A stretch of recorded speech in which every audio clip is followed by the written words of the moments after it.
feel like that often, where I'm like, I have a decision to make. Poof, the bad guy pops up like, man, F this. You go do it, and then you got the angel that's like, consider these people, consider those people before you make these types of decisions. So I'm always doing that in my head. But if I'm really being honest, if we're all really being honest, we don't really listen to the positive side all of the time. More often than not, we're listening to the negative side because that's the side that's just being real, more satisfactory. And that's just based off of how I was raised. I was raised in a violent environment, so as much as I want to be positive, it's just satisfying to do some of that petty stuff. As much as I don't want to, as much as I'm like, I can't, it's ratchet, whoo, wham, like that's me. That's how I grew up, and it's pressure to there is a lot of pressure to be a positive person, but not the type of positive person that we're thinking when we're talking about the hood.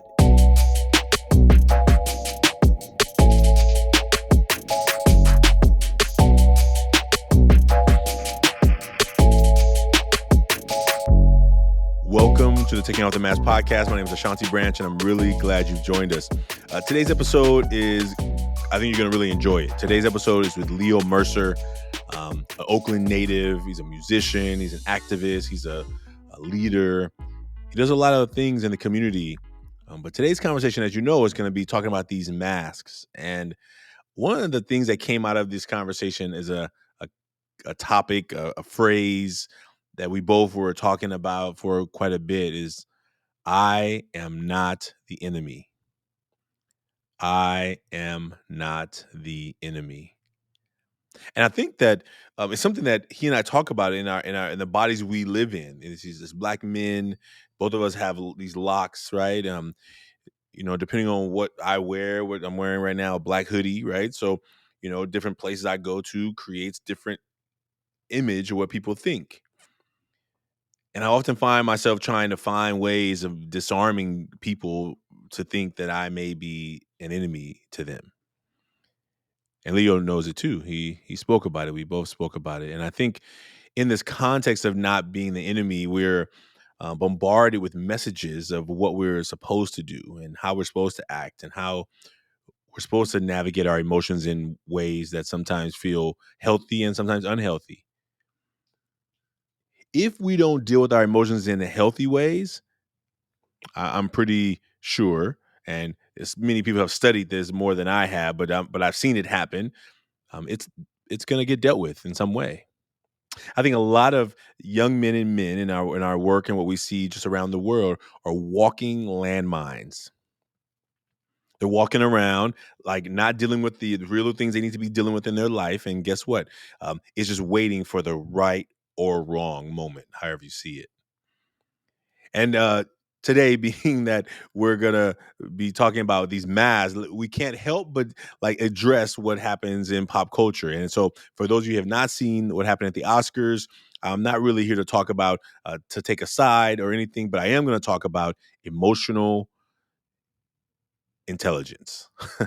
I was going to say unintelligence, but that's not really the coined phrase. Emotional intelligence, when we don't deal with our emotions in healthy ways, they have a way of showing up in unexpected places.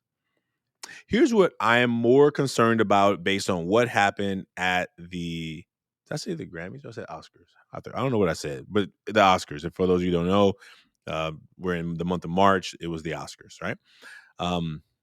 And there was a violent situation happen. There was some words said. There was a physical altercation.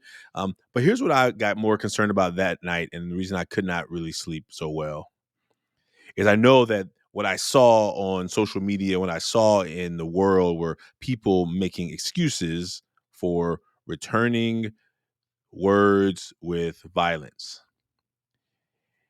And I think that my big concern, not only for what messages children are hearing from parents who agree that if somebody says something you don't like, you have the right to, you deserve to, you're justified at putting your hands on them. Some people really believe that. I'm not from that camp. I don't believe that's a good way of handling. I've had myself, as you know, maybe those who listen to this podcast, from Sticks and Stones, I know the power of words. I know that words can hurt.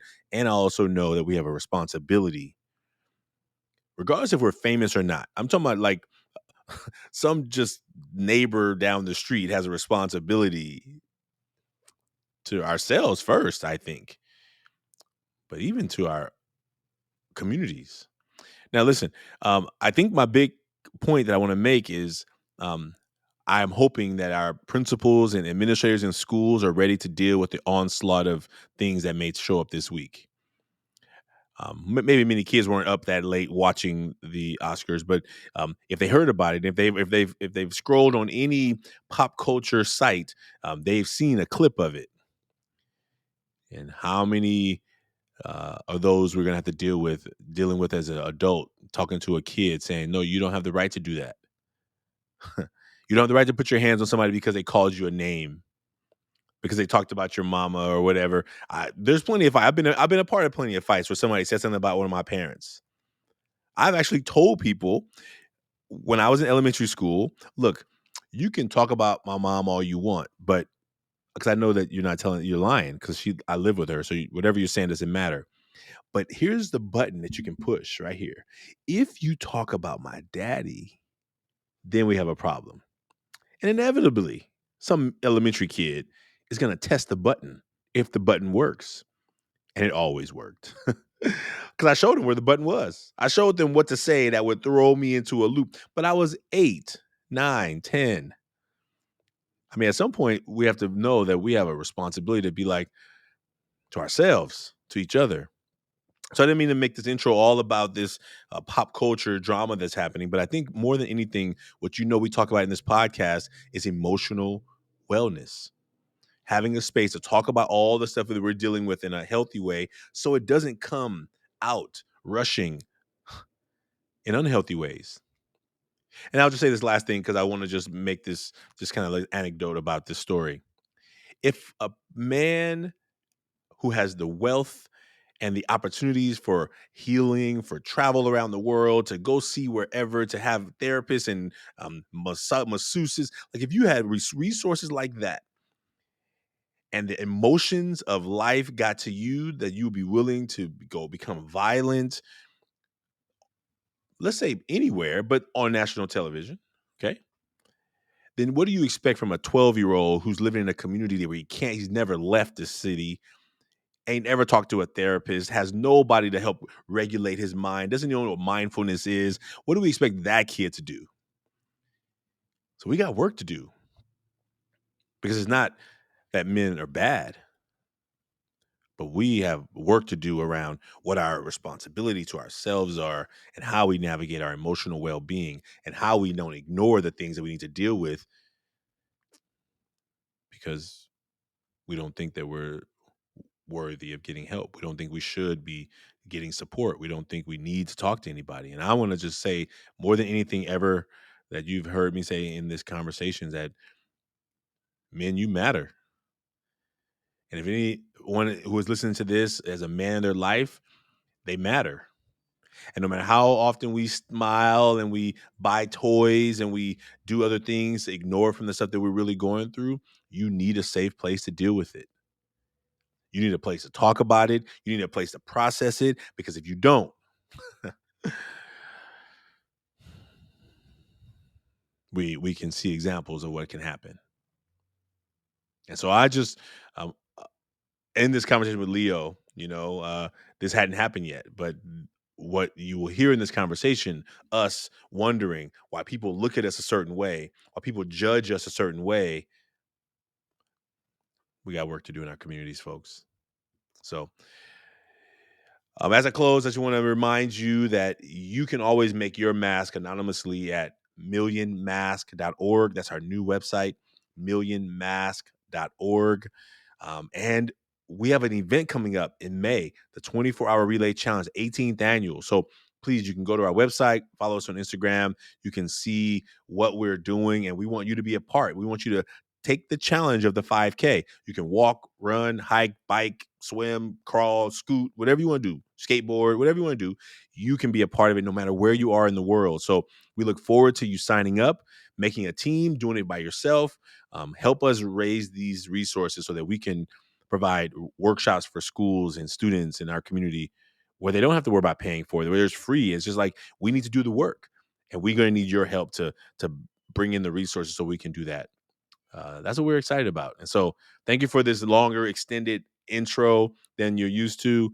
Thank you for being a part of the Million Mask movement. Thank you for being a part of the Taking Off the Mask podcast. And we really appreciate you. See you soon, folks. Enjoy this conversation with Leo Mercer.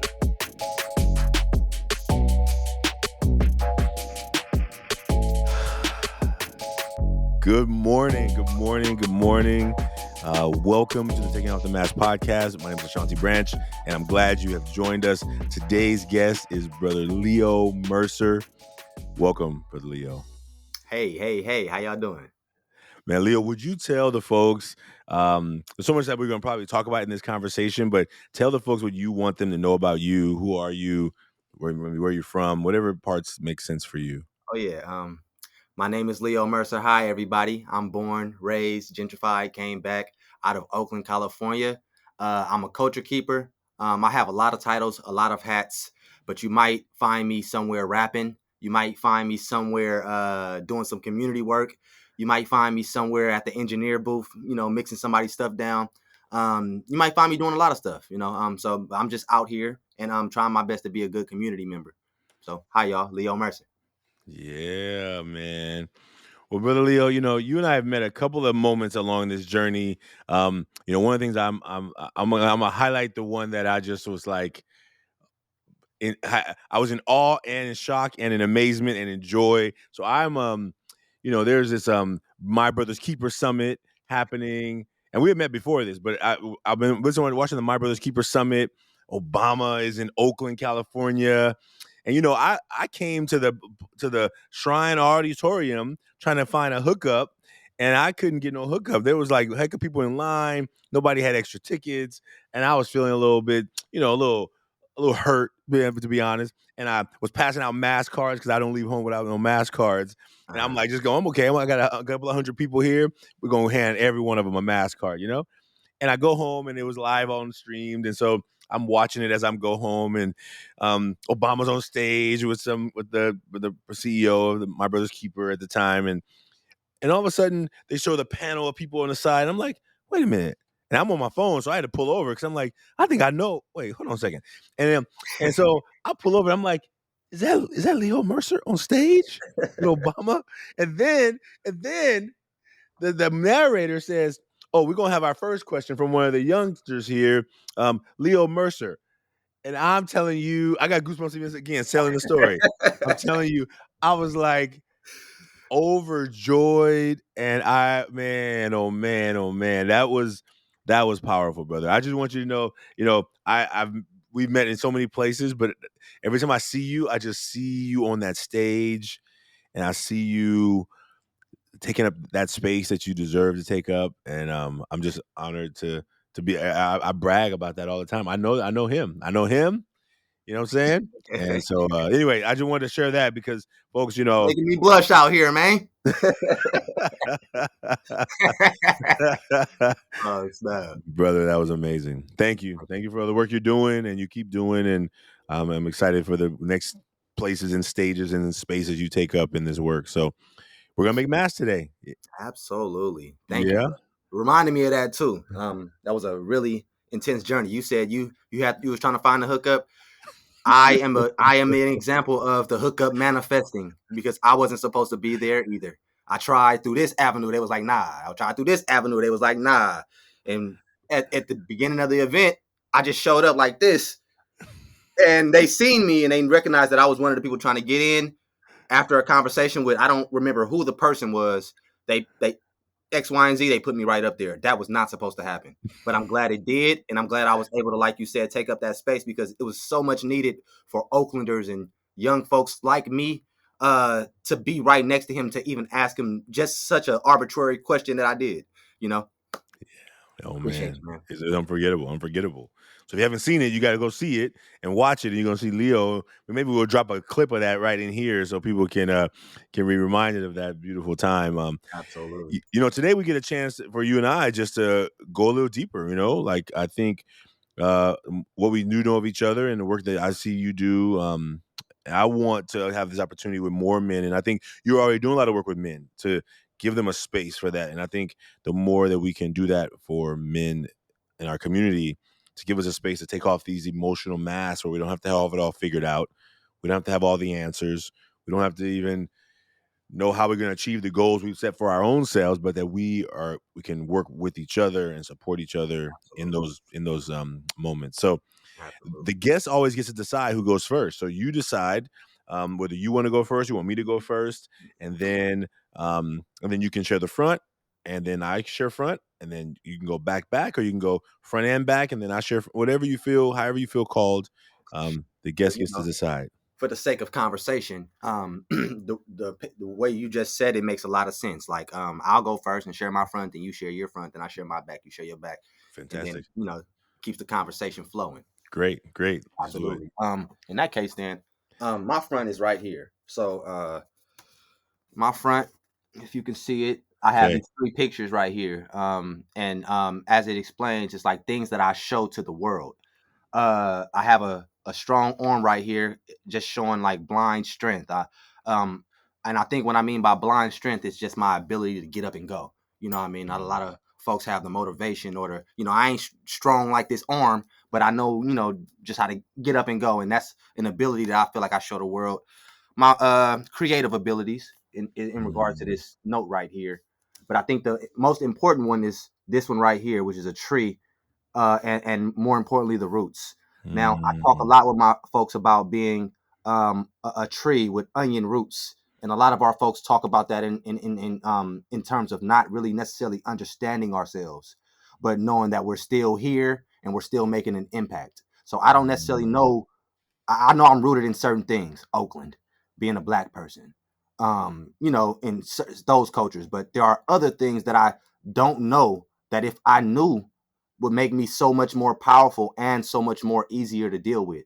I don't know these things, so it makes it a little hard to even deal with myself. But it's something that I make sure that I'm vulnerable with when I'm talking to folks. I just kind of just kind of give my all and get sliced later. So these are the mm. three things that I think I show. Uh, try my best to show the world. Nice. Nice. All right. Thank you, brother. Thank you for the imagery and for explaining it. So here's what I drew. This is what came out today in the drawing of the mask. And the three words I wrote today were caring, dedicated, and intense. And Intense. I think that smile is like that interesting like half smile where it's like I at first I wrote dedicated first, and I was gonna write caring last, and I was like, well, why don't I just put caring first? Because I think deep down, like I care a whole lot. Like I care not only about my community, I care about youth, I care about a lot of things that I don't talk much about, but I care a lot. Sometimes I feel like I care too much because it's easy to get hurt. I think sometimes it's easy to get like disappointed when you care so much, right? I've Hmm. met people who are like, man, I don't care about all that. And I'm just like, man, I wish I could not care about. Sometimes I wish that there's certain things I care about I didn't care about. Right? I wish I could be like, yeah, yeah. I heard how Jim Rohn say that the cliche, ignorance is bliss. I think he was like, he said, ignorance is not bliss. That's the real truth. That's the red pill of it. But Yeah, he's like, look, if you're ignorant about your health, that's not gonna be bliss. If you're ignorant about your financial well being, you're not gonna be in bliss. You're like, and it's a funny cliche because I use it a lot, and then I'm like, oh yeah, maybe it's not. But I think yeah, sometimes it's like because I'm like, and I pick up on a lot of energy in a lot of places, right? I pick up on things that are happening around the world. I pick up on things that are happening with family members. I pick up on youngsters who find themselves in tough situations and they're locked up or they're hiding and they don't want to they're not responding to text messages and you're like, all right, I hope you're okay. I haven't heard from you in a couple of months. Like, are you yeah, well? Are you just ignoring me or you just don't want to talk? Like, but the silence makes me make up story. I make up a story sometimes that is not even a real Yes, story, but man. it's like, and so I think what the caring part is deeply connected to dedicated. Like I'm dedicated to this work. I'm dedicated to ever forward. And the intense was interesting because yesterday I did a workshop in Santa Cruz, and and this is some youngsters from Santa Cruz, some young men's circle, and they Mhm. came in like a little edgy, right? And I was like, okay, I love these circles, right?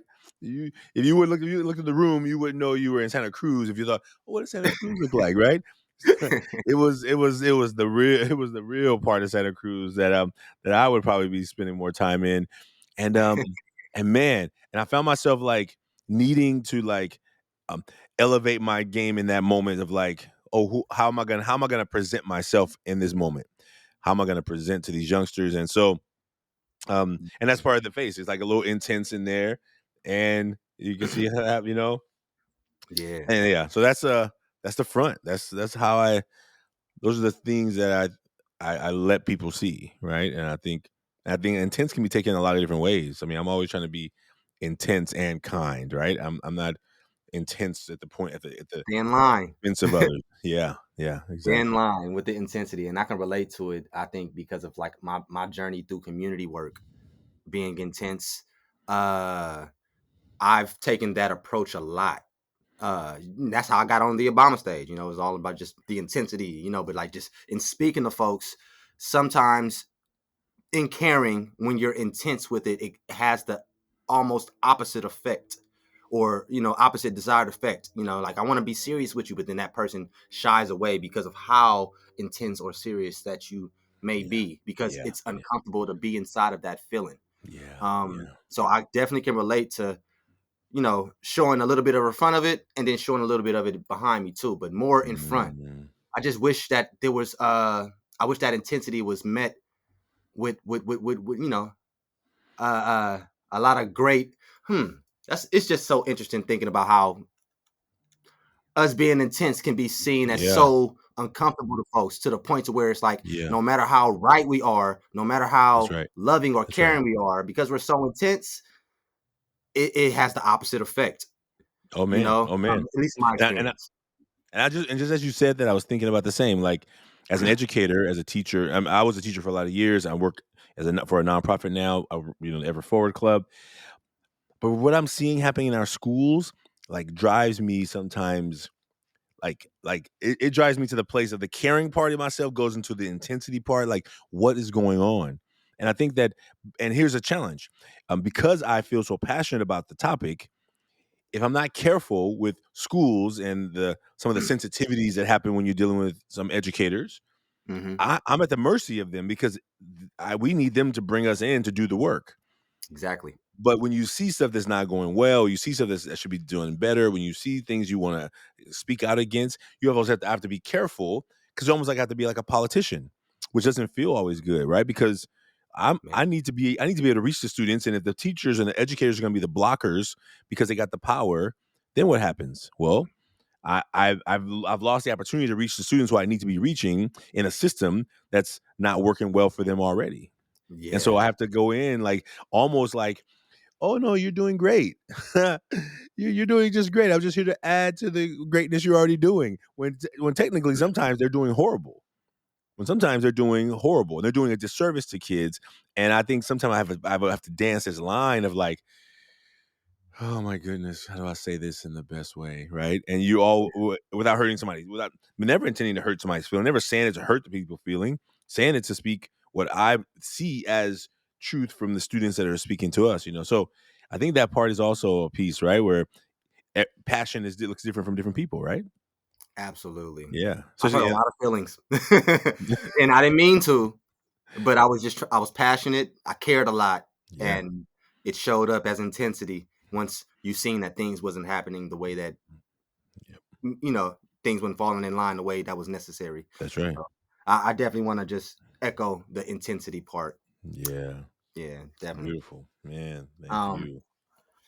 should we move on to the other part? To the back. Let's do it. Let's do it. Yeah. So I feel like I show these to folks, but not as much. Uh, I think they come out a little bit versus me show them. if that makes sense. Yeah. So these three Yeah. are numbness, pressure, Mm. and I'm always talking to myself, whether that's the angel on the side of my shoulder or the devil on the side of my shoulder. It's always the conversation of how to deal with the vessel, you know. Mm. And as far as numbness, it goes into stress. Yeah. As a black man, as you said before, we have to learn how to put this face on that we're not too much bothered by anything that hurts us, but there's a lot that really hits us, and we kind of have to just have this face of I'm composed, and so often am I not composed.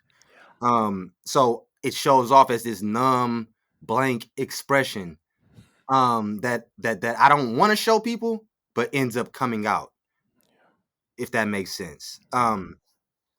Pressure, Mm. I think, on the same note but a different note, is just wanting to do the right thing and then looking in your environment and seeing that the right thing isn't popular. The right thing ain't making no money. Mm. I feel like I'm under pressure constantly with my friends to talk about positive things because it's not positive to talk about positive things if you've ever been in a barbershop, you know. Um, so I'm constantly under the pressure to do right in an environment that keeps on telling me to do wrong. Worry Mm. about yourself. You know, become selfish in that way to, like kill yourself, kill others like you. And I see all of these messages, um, and I feel like Terry Crews just slapping them out the way, slap, slap, slap, slap. But then how often can you do that before you tired and it just kind of you just let them hit you? So I'm under that particular pressure of just trying to do the right thing, but it doesn't necessarily have the right benefits for someone like me, doing the right thing in Oakland, California, where I've grown up, learning how to pimp, Mac, sell drugs, X, Y, and Z, right? Of course, I can be a psychologist or I can be a doctor and stuff like that, but it's then that's a catch-22 when we're talking about a lot of things that really matter in terms of like us getting us really liberating ourselves and the community around us in the hood, Yeah. which is why college can be another pressure, right? Because as much as I'm doing college stuff, I feel like I'm being distracted from what's really happening in the world, Yeah. and I'm always talking to myself, and I feel like I have these two. I don't know if you've seen the cartoons where you got the little Yeah. but that I feel like that often where I'm like, I have a decision to make. Poof. The bad guy pops up like, man, F this. You go do it, yin, yin, yin. And then you got the angel that's like, consider these people, consider those people before you make these types of decisions. So I'm Yeah. always doing that in my head.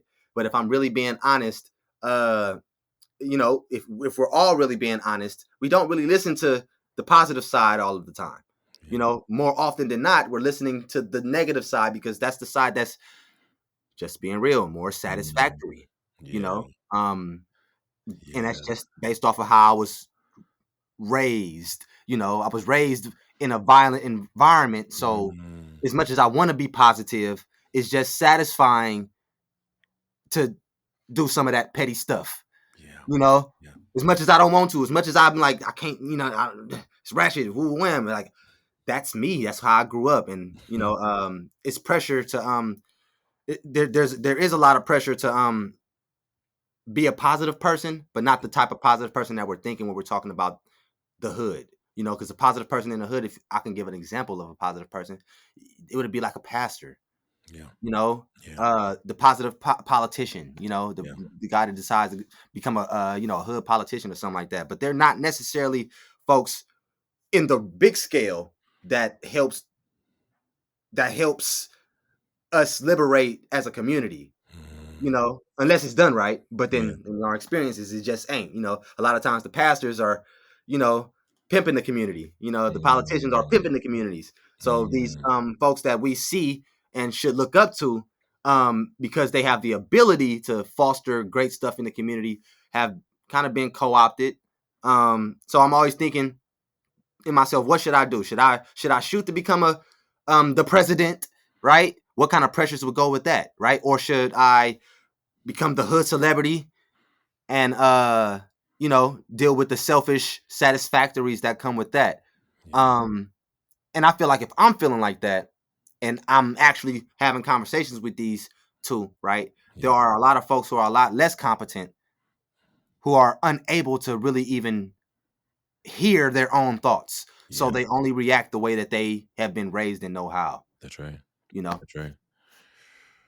Oh man, and what you just said right there is exactly in the work that we see with these masks, right? We definitely when I talk about young people and young men in this work who we have asked thousands of them to make masks. The idea is that if you knew if you knew that being all of you was fully accepted, I think we would do more of it, right? But if you know that that's not going to be accepted, then you're gonna like, oh, I can't show that, I can't show that. These youngsters in Arizona, I was there a couple weeks ago. I'm gonna show you a picture that they created. Before I'm gonna go to the back of mine, but I want to show this because it's actually really connected to what you just said. Right. It says, "I'm fine." But it's hella shit up in there. Look in there. Excuse me for my but Oh yeah, yeah, I like that yeah. because it's fine when you look back. When you look in it, it's so much Oh, other than there's it. so much. Coward, Just so much. dishonest, Yeah, like possessive. just I mean, when I saw this, I got goosebumps. I because we talked to them about the idea of fine, right? Like how often when people say how you doing, we say good, cool, fine, all right. And how Hmm. many other times do we say that when we're really not, right? But that's the answer that we need to use to get through the moment or to keep moving, or we don't think they really care anyway, or whatever the reasons that Yeah, we use for why we would say we were good or cool or fine.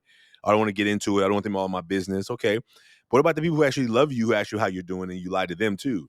The people who actually care for you, people who say are down for you, why don't you tell them? Well, we've created some type of image, like you talked about, right? We create an image around ourselves, and when we need to like not be positive because we need to talk about what's really going on, we can't because we've locked ourselves behind a mask that we don't know how to get behind out from behind, right? And I think that's some of the work that we're talking about with young people. And so yeah, when you said that, I was like, yeah, I mean, I just got this like a couple of days ago, and every time I look at it, I'm just like, oh, they were listening, they were listening, they were listening, right? They were yeah. listening, If you and see that and you got a photo of that, send that to me. I I'd will love to show that to other folks, um, absolutely. just to kind of like pick my partner's brains, because I'm thinking a lot, but I can't tell you how many arguments I be having with my peers around a lot of this stuff because they are still trying to get it. You know what I Yeah, mean? yeah, I'm not the yeah, smartest person in the room, but in certain aspects, I know that these arguments are intense and necessary with me and yeah, my yeah. peers because it helps them at least think about it after they go away. Whatever, Leo. Oh, he ain't wrong. Or it comes back as a seed, right? It's like a seed, right? All we can Yeah, do is be. I think that's a parable of the sower, right? We got to plant seeds, and some's going to be fertile ground, and some is going to be rocky. But we we can't make somebody change their mind. We can only plant a seed that hopefully lets them decide that they're willing to think differently than the way they always thought. do you remember? You remember Prince, right? Prince Hmm. White. Yeah, yeah, yeah. Oh, yeah. Before he passed, he did something to me that really changed my trajectory. And Mm, because I was one of those angry people who couldn't express myself in the right way. It was something that happened, and I verbally attacked Prince, and he stood there. He just sat there while I'm like, just laying it out on him. Right? I don't think he heard none of that. But what he did, and he was like, "Now, Leo, I get that there's a lot of things happening to you, and you need to take it out on somebody. Um, I'm not that person, but I'm willing to work with you so we can really see what's going on." So he basically deflected me, but then in a way, like offered his help to, I still can't explain it to this day, right? But it had me thinking in a way, in the same way I feel like my partners think with me, right? Because they growl at me and I be like, I see you growling, but I ain't the enemy. I ain't the enemy. Let's talk about the real enemy. And that makes them think in a way that I'm thinking like, oh, so I'm taking out my insecurities, my anger, and all mm, of that on the wrong people. we, You feel what I'm saying? Like mm, Prince probably wasn't in the way of nothing, but like because he tried to stop me and say, "Hey, check this out." Go a little Mm, information. I was like, "Get out my face!" Yeah, yeah, yeah. Most mm, people would just be like, "Oh, you don't want to hear it," right? yeah, And and because he did not do that, it allowed me to think in a way to where I wouldn't have. If he would have dismissed me at that moment, I'd probably just be like on some F Prince type stuff. But because he didn't do that, it has allowed me to think with those two mindsets of like, who am I? Like anytime I speak now, I'm like, and I still fail. I still fail. yeah, But I'm always thinking, I hope I don't hurt this person, yeah, yeah, but I have to say it. yeah, yeah, I hope this doesn't come, the other person doesn't take it the wrong way. And I'm trying my best to say it in a way that they can receive it, but yeah. I can't always count on that, you know? So I just gotta say it So, how, say it and then deal with the fire afterwards. So mm, because, just kind of like my spirit is more just like rah rah, it makes more sense that if I have great intentions before I do that rah rah, yeah. then all of the fire that goes after it, I can be able to manage, you know? Um, Mm. so I don't Oh, hide what I say anymore, but I okay. am very cognizant on how I say it depending on who I'm saying it to. I've Oh. learned. Prince helped me with that. So I don't yell at white people no more. You know, I'm really. There's just some things that I know I did back in the days as I was trying to get into this Mm, community work that was like yeah. more trauma responses versus intellectual conversations. And Mm, for one side of it is okay, that made me a liability a lot. You might have mm, seen me around, but I was burning bridges left and right because I didn't know how to say what I needed to say in a way that didn't hurt folks or didn't, yeah. you know, I'm better now. But Yeah.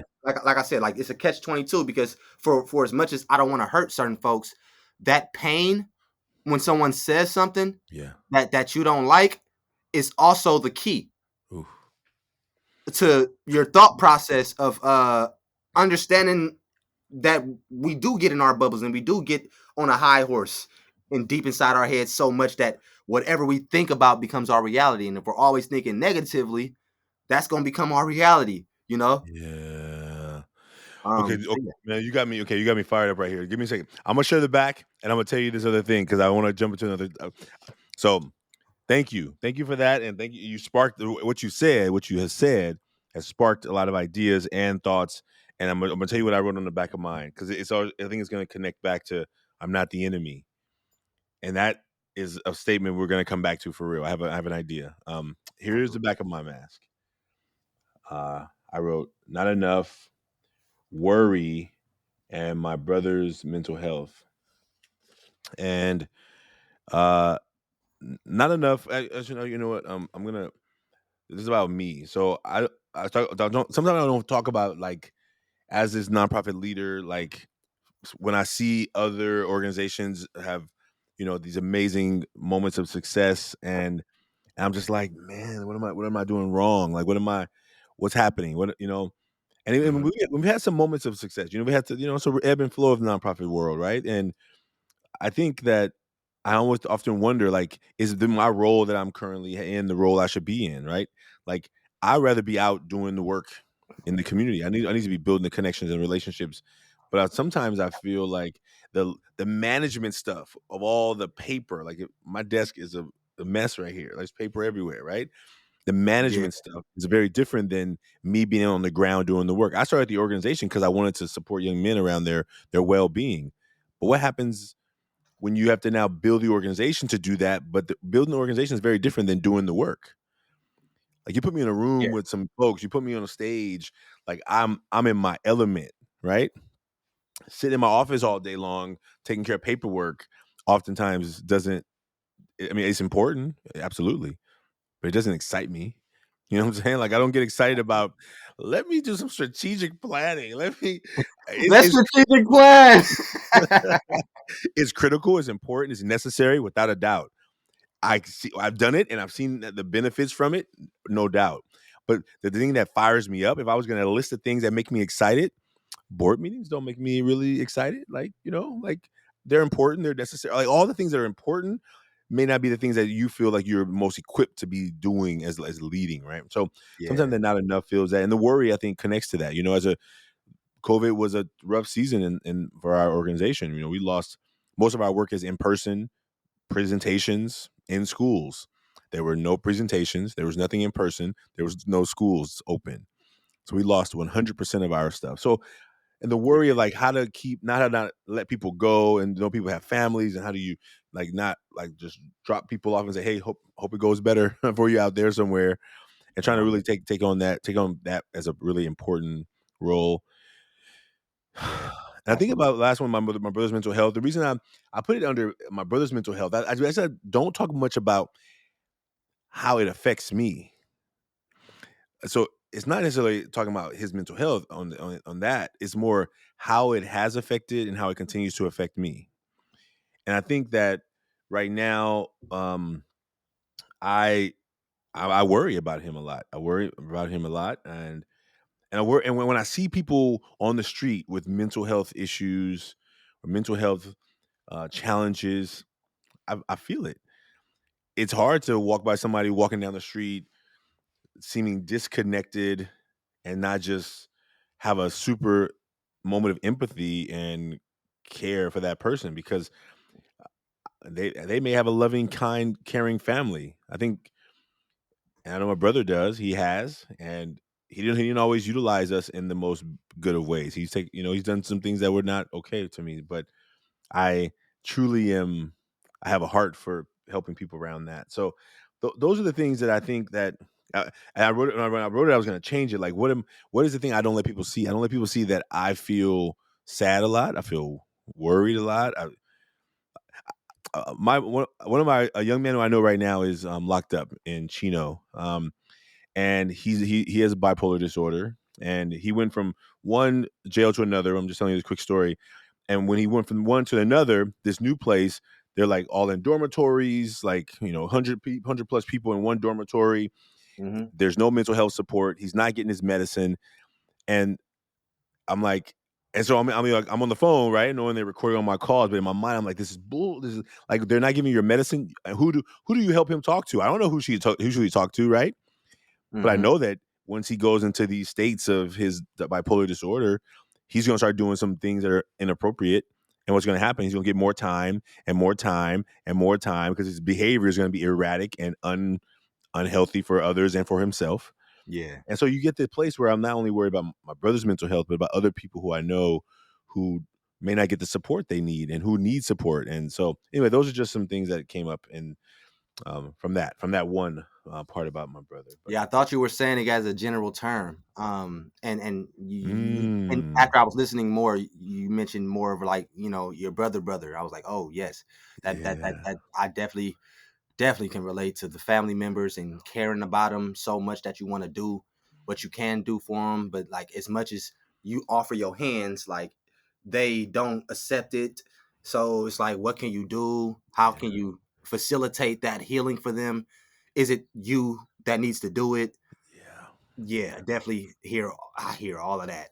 yeah, On an individual level and yeah, on a macro level with some of the sometimes I feel like for as much good work as I do out here in the community, I yeah. can't do it in my own family. Oh, oh, And that makes me feel like mm, I am not enough. oh man. Ooh. You feel what I'm saying? Oh, you said it. You. Like how the hell can I do this out here? These strangers per se. And I come and my sister and my brother, they hate me because I'm trying to do the same thing for them. You know what I mean? It's like, damn, man, that's such a catch 22. Ooh, ooh, It brings me to that blank face numbness of like, ooh, okay, all right, let me go back in my mind and see how I can say this in a way that they can consume in the mm, way that they can consume because of how they been hurt. yeah. You know, Oh, oh, oh. that shit crazy, man. Oh, and when you said the difference between my brothers, like I how ironic that that is a worry of mine too, right? But even the more so, like the brother family bloodline brother, and then my brothers in the community. I didn't even make that connection to you. Yeah, how much I worry about them, and that's what the work we. That's why Ever Forward I think has started, and that's why it still continues to exist because there's such a need. And I think that oftentimes our schools are designed to be like, we're gonna make sure you have your A through G's, and we don't care if you have a social emotional supports, right? Absolutely. And if you're not good with A through G's, then they consider you a bad student, and therefore no one wants to deal with you. And so therefore, like it's like I think sometimes our schools do a disservice in that way. And I am yeah, man. When you said I am not the enemy, I mean, I wonder, even just in that conversation, I'm not the enemy. Like, how many times I have to like manage my presence to make sure people who I'm walking towards on the street, passing in the BART station, wherever I am, that they get that I'm not the enemy. Oh my goodness. I be trying. I said so yesterday. I was walking behind a person, not black or anything like that. I won't give them away, right? But they kept doing this, and of course, I'm in my mind like, now I don't want nothing to do with you, but when they do this, it gives me the insinuation that they think that I'm going to harm them by being behind them when it's not my intention to do that at all. you Yeah, know, yeah. oh man, so I can relate to that too. And what you said Oh, just reminded me of that. It's like I'm not your enemy, but let me. Sometimes I over exaggerate, right? So what I did is I just very loudly said, "Excuse me," and walked past him.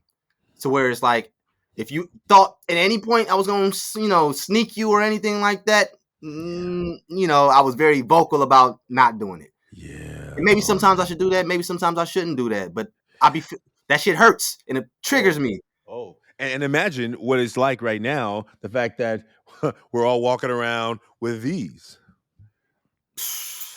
So not only I have a presence that causes you some worry. Now you can't even tell that actually most of the time I'm smiling.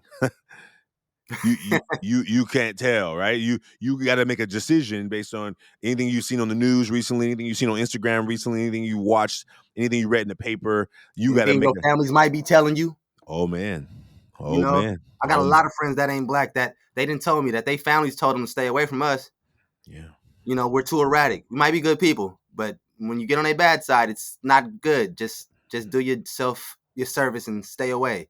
And I'm mm, just so that's it's disgusting on a lot of ends, yeah, but it's also demotivating to try to like engage on a lot of ends too, because you're just trying to be yourself. yeah, And just on basic interactions, you got folks already thinking that you're a bad person, yeah, and you ain't even got a chance to say hi. yeah, you know yeah, um yeah, it's a very very pressured feeling yeah, that I know if anybody was like me that didn't have like, I feel like I got a very strong mind and I can push past a lot of that, yeah, but it does hurt. So yeah, anybody that I feel like any weaker than me would probably be like, I'm not gonna hurt you, like yeah, yeah, it's just yeah, like, how do yeah. I explain to you that I'm a human just like you, or that I am not the enemy That's you right. know And I wonder if but I want help me think this part out because I was here's what's happening with a lot of our youngsters, and I see it, and I don't have all the reasons why. I could generalize on some reasons. What I'm seeing when I go through some of my feeds, and because I watch some of this stuff, I get more of it, right? So whether I'm on YouTube or on Instagram, like I see more of the craziness, right? mm-hmm. Like if you have been harmed by someone, let's just put whatever entity. Let's say a person who has my structure and my stature, right? It depends on how deeply it ingrains into your soul and your heart of how you feel about anyone else who you see who has my stature and my presence. Because some people can generalize and be like, oh, that was just one bad person, and that's it happened that one time. But I No, think our most people memory, go, you look like that person, well, that's so I'm gonna stay away from you because you look like that person. yeah. Yes, And all the I time. and I imagine that our brains are trying to protect us, and sometimes they may go to the extreme of saying, "Well, I need to keep everyone out who may be fit in that way, and be worried about that." And I think I I sometimes feel bad for the people who are feeling nervous when they're in my presence, right? Because I think I feel bad for them. I feel bad for whatever has taught them that. I know that there's some media messages that have taught them that, but I know that maybe some of them have experienced some I'm saddened by what's happening in our community with a lot of these taking down our community or organizations and businesses by youngsters, who are out wilding out. I feel my heart worries. My heart worries about me walking in that store the next time, right? Or walking into a store where someone has experienced that, and because now they're on edge even more, right? Now they're on edge even more. So I think about all of that, and you're right. I think I don't like that feeling, and sometimes I'm like, man, what has caused this person to have this feeling? Um. Anyway, those are just some thoughts that come to my mind. Before we move on, that makes me think about a lot of our queens as well, right? I feel like as being an innocent young man, right? Like I've come to a lot of experiences where I'm having conversations with young ladies who might have experienced some type of trauma in the realm of like CSEC, pimping, stuff like that, right? Yeah. And I may look like that person who might have done in the same way that other cultures look back, be aware of their surroundings in that way. A lot of our queens have shown me in a lot of experiences that they suffer the same with us in that way as well. So it's Yeah. a lot of conversations around some of our young ladies, even some of the ladies in my family, in regards to I'm not your enemy, because of how strong patriarchy is and how strong a lot of these other systems is that we benefit from. Yeah. So then there's a lot of things about me having to like overcompensate for the for the dude who ain't up to no good, because I'm trying to Yeah. prove to a young lady that I'm not them. Yeah. I'm not that person that did that to you. Even though I may That's right. look like him, I Yeah. ain't him. That's right. So the courting process becomes a whole lot different. And I wanted, when you said that about like different races doing it, it brought me right back to like in our community with the ladies, Yeah. because we've definitely done a number patriarchally on women Yeah. in regards to that. Yeah. I also feel like because I'm not of that, but I may look like these people, but I'm not of that. Yeah. The discernment is more like, all right, well, those people did this to me, but I'm gonna take it out on you, and that's painful Yeah. to know that Yeah. three, and going to experiences like if Mhm. a person mauled you, and then another person who looks like that person that mauled you, if you have a chance to take that revenge, it's like not taking revenge on the actual situation, Yeah. but the thought of the situation because I look like or I might be, so a lot of times I'm Yeah. like, I'm not that person that did Yeah. that to you, Yeah. you know, Yeah. and Yeah. that kind of shakes them too, because it's like you're not, but you look like, but you're not. So it's like Yeah. I feel bad too. I often get. I'm not gonna lie, because I'm of a like different stature. A lot of times I get frustrated because how else can I show folks that I'm not this way Yeah. besides explaining it? And if that don't work, then it's like whatever. Like Yeah. might as well. Yeah. But then that makes their theory of it right. So it's like Yeah. such a catch-22 of trying to convince people that we're not the enemy. That's right. They've done a number on us though. Yeah. Sometimes I feel like I am the enemy. Hmm. Yeah, like I will do that Mm. to you, Mm. you know, Yeah. because that's how I grew up. Beware. Yeah. Yeah. And there's the bigger part of me is like I'm a human being at the end of the day. I would never do that to a lot of people, Yeah. and I would like the benefit of the doubt, which I don't get. Yeah. Yeah. And I imagine that, when I think about, growing up in the when people would like watch you in the store or whatever, those things of all the images of imagery that gets perpetuated in the news media, movies, all the places, social media.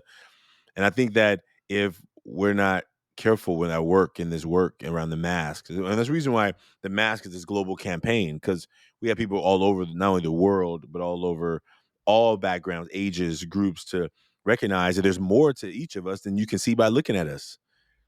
Yep. There's more to you. If we had 2 hours, we could go even deeper, but there's more to me. And I think that how many times do what we see on the outside is how we quantify it. We define it. One young man walked in yesterday to the workshop. He was so low in the chair, I thought he was going to hurt his neck. I'm like, dude, can you scooch down any lower? Like I had never seen anybody. He was basically holding himself up with his neck on the. And I'm like, Trying to be cool. oh, it was amazing. It was amazing. And I'm like, all right, he's not gonna be engaged. I got to figure out what I'm gonna do to try and get his attention. I was making a judgment based on body language, based on how he presented, and how Yeah, the energy that he was giving in the room, like kind of like he was like forced, like he was forced to be there or something. And man. literally, I said to everybody, I said, listen, what I need you to do, folks. I don't know what you've been through today. I don't know what your day's been like. Um, and I don't know what it's like to be you. And you don't know what it's like to be me, but I'm gonna ask you to give your best today. And I don't think I don't remember seeing him scoot up, but I remember from then on in that workshop, he was up. And what if I had like went over to him and be like, dude, can you sit up, please? If I had jumped on his case of like how he was, as opposed to me just holding space that maybe I'm not having a good day either. Maybe that's how the day I actually feel, but I got a job to do. So I'm putting on this good show and I'm up in front of everybody. But maybe actually deep down, if I could just be slouching in a chair right now, I would really want to be that, right? Yeah, And if I can begin to recognize there's more going on behind what I can see, then it makes me less likely to pass judgment too soon. It makes me yeah, less likely to assume what I think I don't, what I think I know, as opposed to really asking the right questions, you know?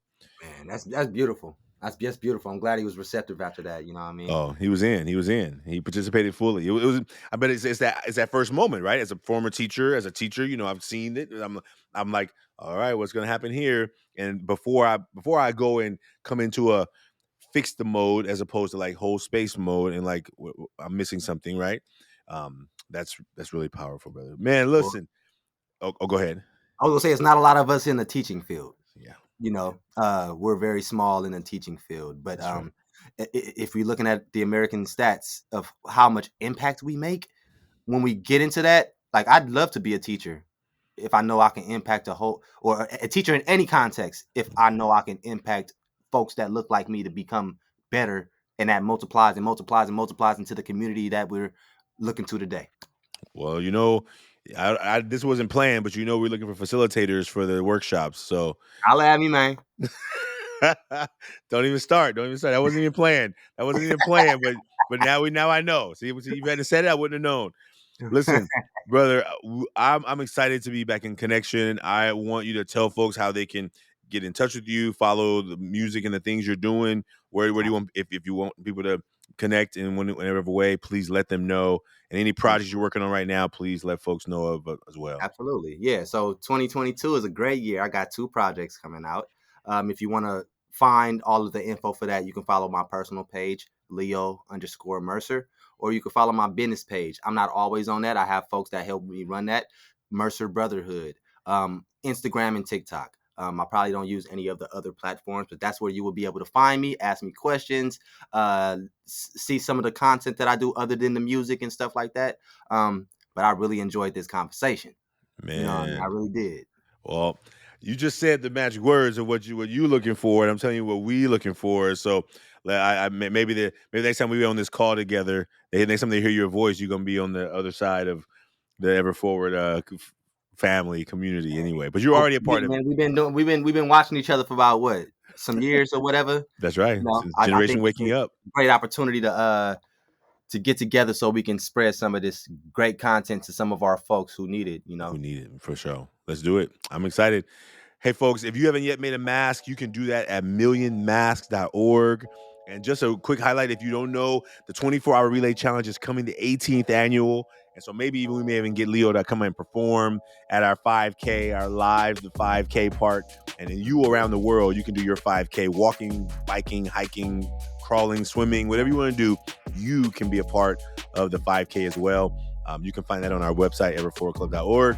Leo, it's been a pleasure to have you. I am looking forward to our next connection, and have a great rest of your week.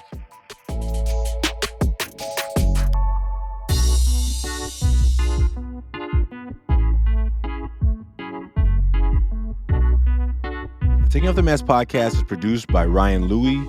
Editing, videography is also by Ryan Louie. Graphics by Kelly Wong. And a special thanks to the team at Ever Forward, Vanessa Cortez and Kevin Romero. And I'd like to thank everyone who's been a part of the creation of this podcast. As we hit this 1-year anniversary, we hope that everyone who's been a part knows that they're part of the Taking Off the Mask experience, and we look forward to you being a part of it as well. If you liked what you heard today, please like, subscribe, and share, and we look forward to us continuing to offer conversations that matter. Take care. See you soon.